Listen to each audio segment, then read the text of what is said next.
ఉండవు, రావు. ఇది తెలుసుకోమని చెప్పి కోరుతున్నాను. వచ్చింది అధ్యక్ష, ఏదో పేపర్ అధ్యక్ష, వాళ్ళకి వచ్చింది అధ్యక్ష, ముందు చెప్పండి. ఈ రకంగా ఇచ్చారని చెప్పి వచ్చింది అధ్యక్ష. ఒకటి ఇచ్చారని ఆంధ్రజ్యోతి పత్రికలో వచ్చింది అధ్యక్ష. ఇదేమి కొన్ని సాక్షి పేపర్లే రాలేదు అధ్యక్ష. కొన్ని ఏదో వేసుకున్నారు, తప్పు వార్త రాశారు. కొన్ని మీరే అంటారు కదా మంచి వార్త రాస్తారని, ఆ పేపర్లోనే వచ్చింది అధ్యక్ష. ఆ తప్పు కాదంటే రేపు ఎంక్వైరీ చేయమని ఇప్పటికైనా సరే అందులో అవకతవకలు జరిగితే ఎంక్వైరీ పోస్ట్ చేయమని అధ్యక్ష. ఎంక్వైరీ చేయండి, ఎంక్వైరీకి ఆదేశించండి, ఎంక్వైరీకి ఆదేశించండి. ఎవరు చేయమని అధ్యక్ష, తప్పు జరిగితే చేయమని అధ్యక్ష. తప్పు జరిగితే ఎందుకు చేయట్లేదు? దయచేసి ఎందుకు ప్రభుత్వం చేయట్లేదు? ఎందుకు వెనకం చేస్తుంది? తప్పులు జరిగినప్పుడు ఎందుకు వెనకం చేస్తుంది? ఒకవేళ ఇక్కడ ఏదో ఒకటి మాట్లాడకపోతే తాడేపల్లి ప్యాలెస్ లో అక్షంతలు పడతాయని మాట్లాడటం తప్ప వేరేదేం లేదు అధ్యక్ష.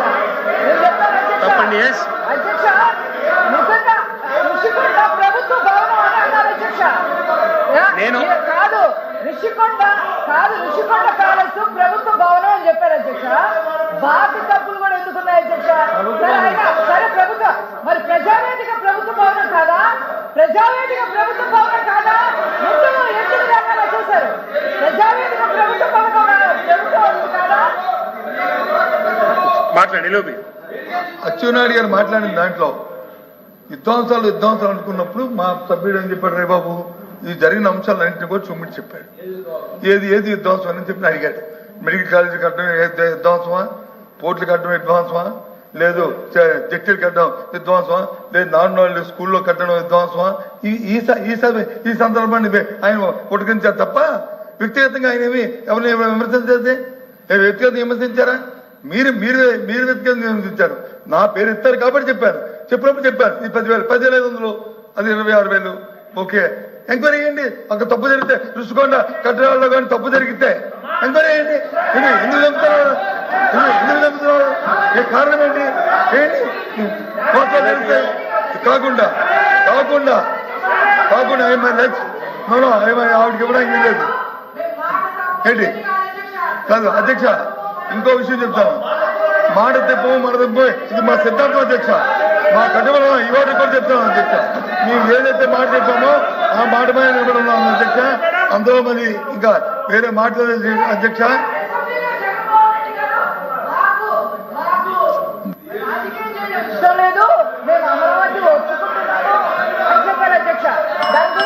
దయచేసి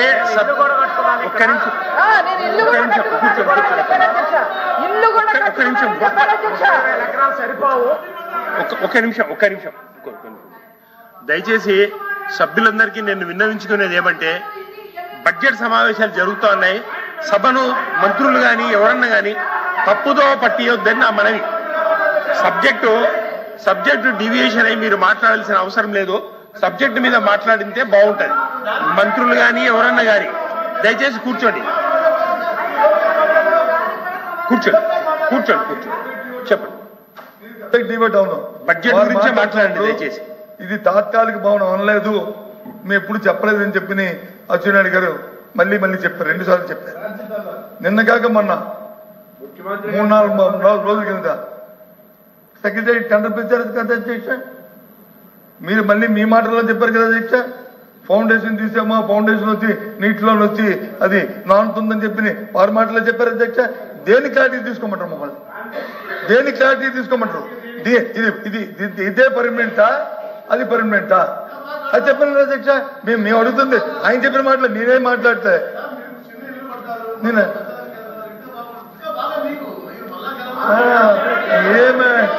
మినిస్టర్ గారు దయచేసి ఇది కుటుంబం. ఇది చెన్నెల్లి కొండం పెద్దెల్లి కొండం కాదు కదా అధ్యక్ష. ఇది చెన్నెల్లి పెద్దెల్లి కాదు కదా. ప్రభుత్వం కన్స్ట్రక్ట్ ప్రభుత్వానికి కన్స్ట్రక్ట్ ఆలోచన ఉంటుంది. దయచేసి విమర్శకి పశ్చిమర్శలు కాకుండా సబ్జెక్ట్ ఏది ఉందో సబ్జెక్ట్ కల్పని మీరు మాట్లాడండి. ఏదైనా సరే మేము మాట్లాడుతూ సమాధానం చెప్పండి. అటు నుంచి అప్పుడు ఏమైనా జరిగింది, తప్పులు ఏమైనా ఉంటే మీరు చెప్పండి. లేదు తప్పుల మీద వచ్చి మీరు ఎంక్వైరీ వేస్తారని వేయండి, తప్పులు ఇచ్చి నిలబెట్టండి.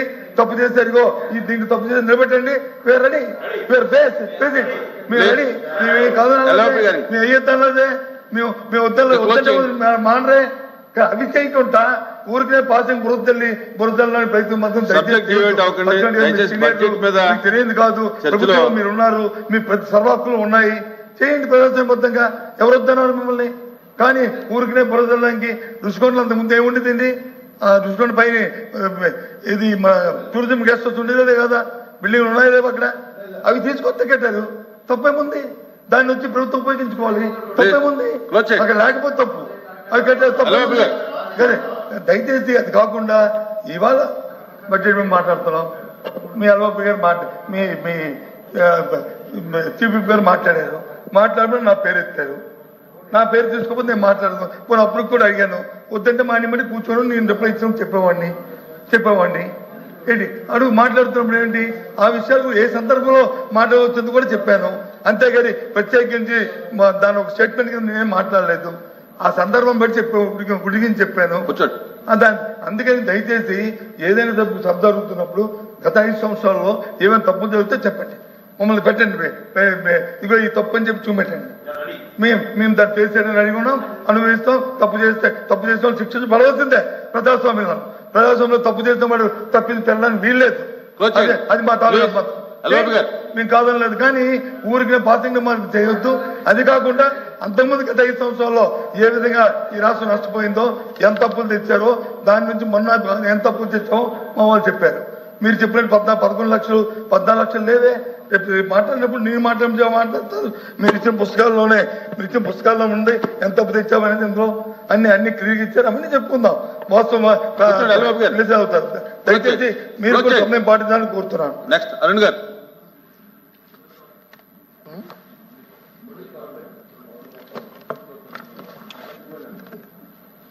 అధ్యక్ష, బడ్జెట్ మీద ప్రసంగించడానికి అవకాశం ఇచ్చినందుకు ముందుగా ధన్యవాదాలు అధ్యక్ష. ఫైనాన్స్ మినిస్టర్ గారు ఈ బడ్జెట్ ప్రజెంట్ చేసినప్పుడు మొత్తం బుక్ అంతా మీద కూడా ఎక్కువ సార్లు గత ప్రభుత్వానికి ఫైనాన్షియల్ డిసిప్లిన్ లేదని, ఆర్థికంగా బాగా దెబ్బతీశారని గత ప్రభుత్వాన్ని నిందిస్తూ వాళ్ళు ఏం చేయబోతారన్న విషయాన్ని మర్చిపోయారు అధ్యక్ష. మేమేం జనరల్గా ఏదైనా ఒక బడ్జెట్ వచ్చిందంటే ఆ రాష్ట్ర ప్రజలు వాళ్ళ ఆకాంక్షలు, వాళ్ళ కోరికలు, ప్రభుత్వం ఇచ్చిన హామీలు, ఆ హామీని ఎలా తీర్చాలి, దానికి బడ్జెట్ ఎంత అలొకేట్ చేయాలనేది ఉంటుంది అధ్యక్ష. కానీ ఈ బడ్జెట్లో సెకండ్ పారాగ్రాఫ్ నుంచి అధ్యక్ష, ఆయన గత ప్రభుత్వానికి ఫైనాన్షియల్ డిసిప్లిన్ లేదని చెప్పి స్టార్ట్ చేశారు అధ్యక్ష. ఒకసారి